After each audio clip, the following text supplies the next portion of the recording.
দেশের চলমান পরিস্থিতিতে বিপাকে নিম্ন আয়ের মানুষ। ঢাকার বিপণী বিতানগুলোতে নেই তেমন ভিড়, নেই ফুটপাতের দোকানেও বেচাকেনা।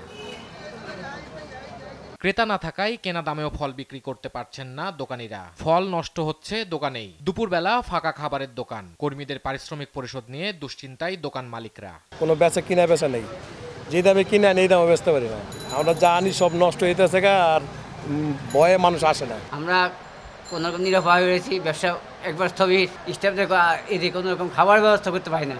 সারাদিন সকাল থেকে ফিরে বসি, এখনো কোনো বিক্রি নাই। প্রয়োজনের তাগিদে বাসা থেকে বের হলেও ভয়ে ভয়ে চলছেন পথচারীরা।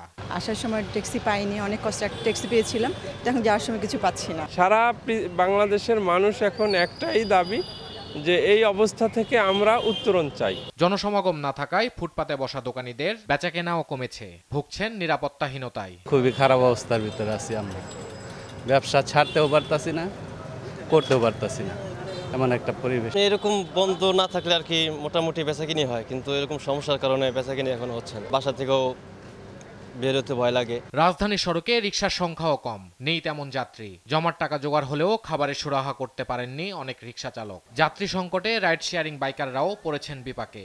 এই তো খ্যাপ নাই, পুরো ঢাকা শহর খালি ফাঁকা ঘুরি, ভাড়া মারতারি না। এ পর্যন্ত জমার টাকাটা উঠছে, খাবার টাকা হয়নি এখনো।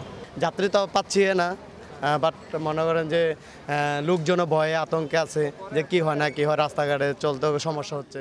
জীবন জীবিকার স্বার্থে এমন অস্থিরতার অবসান চান নিম্ন আয়ের মানুষ। ইফতেখার রেজা, দেশ টিভি, ঢাকা।